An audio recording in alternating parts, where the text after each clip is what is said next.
Right, Tom. It's Tuesday after a tough loss on Friday night. Just talk us through how everyone's feeling down there. Yeah, it's pretty pretty low weekend. Obviously, we had Prezzo in the middle, so that was a good night. Celebrating. It's still been a great year, pretty successful year. I know obviously we've slipped up there. Um, we've still got a chance, obviously, to make it right and things like that. So that's what we're working on now. Just tough review this morning, going through it all, but then we're going to try and fix it. Just been on field, had a really good session. Then we got another one on Thursday, so try and put it right this weekend and go at KR. When you put it into context, we're still six, two games to go. I mean, it's still in our hands. Yeah, is that how we're all approaching it? Yeah, definitely. I think if you'd have asked us if we could be in this position at the start of the year, we'd snap trend off. So, like I say, it's still a very successful year for us. I think it's just we've got high expectations of ourselves now and high aims of what we want to achieve this year. So it was just a bit of a slip, a bit of a probably a drop the ball a little bit for how we could have sealed it and got it nailed in. And everyone's a bit upset and frustrated by that. But like you say, when you look at the bigger picture, it's still a great year for us all.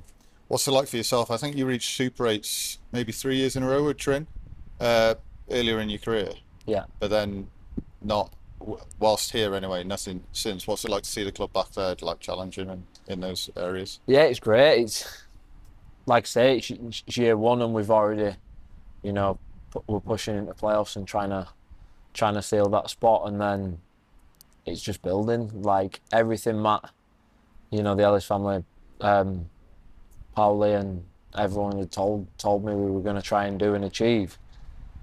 9 months later, we're already pushing into it. So it's great.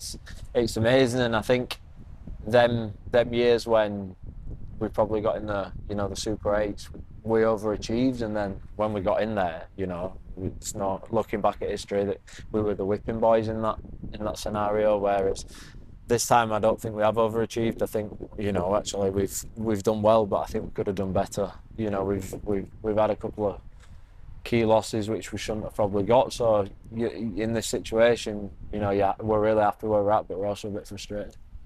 How would you evaluate your own contribution? Obviously, you've had some ups and downs, some hurdles in your way, but I think most people would agree that whilst you've been out there, you've been churning out some pretty good performances. Yeah, it's been a bit of a turbulent year again for me. I probably started a bit slow, coming off the back of that rehab on the broken leg. I think I found a bit of form in the middle, and I've been pretty happy with my performances. Like I've tried doing a lot of the tough stuff in the effort areas and things like that, but picking up that infection in the middle of seasons, it's kind of unravelled everything a little bit. Trying to get back after doing nothing and being bedbound, and then the last few weeks probably not been where I want to be as a player and how the standards I set myself. So yeah, it's been a bit tough. I'd like to have done more for the group, but I feel like when I do put my hand up and when I am fit, I'll give everything for the team and the cause. You started the year on 87 Trinity tries, I think, 87 or 88. Scored against Gould, got it going game one, and we are now finally we're at 99. Has it been? We had this conversation, didn't we, before Hull FC, Yeah, and then a day cursed me. later, yeah, you were out. But we're here now. Has it been playing on your mind? Is it something you've been reaching for? Is it just been about the squad goals? To be honest, as a winger, you score try. I'd have liked to have, maybe scored a few more this year, but I don't really look at tries. My performances are, like my carries, my defence, my effort areas. Your back three, back five stuff, just things like that. Like I kind of know when I've had a good game and stuff, and I don't need to score for that to be a thing. Yeah, like I say, it'd be nice to score more, but it's generally not something I think of anymore. Maybe at the start of my career, I was a lot skinnier, faster. I used to just stand wide and wait for the ball, but nowadays that's not my job anymore. So yeah, it's always nice to get over for one, but yeah, I've not noticed until you've tagged me in something saying number 99 or so.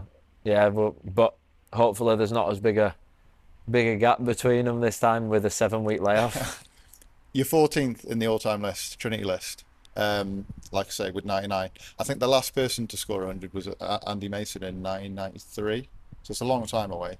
Just what's it meant to be that prolific for one club and to have that effect on and to get people out of their seats that many times supporting Trin? It's great, isn't it? It's, you know, like Trinity were the team what gave me a chance when I was, you know, I was an 18-year-old lad and thinking not quite getting where I want to be here, and a lot of people I knew had signed, you know, for clubs, and people making their debuts in Super League, and I still was like nowhere, and they came in, they gave me a chance, and so it's been great to be involved with the club for me the last 12 years. It's been, you know, nearly half my life I've been here now, sort of thing, and my kids know, you know, they've grown up around the club, and my wife's been with me for 8 years, so she's been around the club for most of it and stuff. It's just been great to, obviously it's not giving back because it's my job, but just when you see the passion on some people's faces, and you know the great history this club has. It's one of the most historic clubs in the world, and then to see, you know, my name be etched in that history with, you know, if I do get the 100 and sort of thing, it'd be great. It'd be something maybe I might not think too much about it now, but maybe in 10, 20 years when I'm retired and watching my kids, if they become rugby players or anything, it's just that little thing I can look back and be proud of something I've achieved over the years. And if you could choose where to do it, would it be down in that left corner in front of North Stand?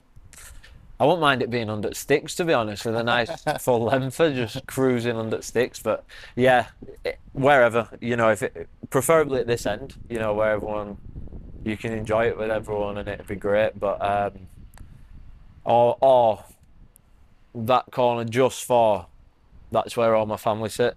Right. So like, I always, after I've scored, I always look over and give them a wave just to, you know, see how they're doing. So it'd probably be nice, maybe score it there and then wave to them when I'm walking back. But yeah, it'd be nice just to do it in front of the crowd, and you know, maybe do it to seal off a playoff spot. That'd be even better.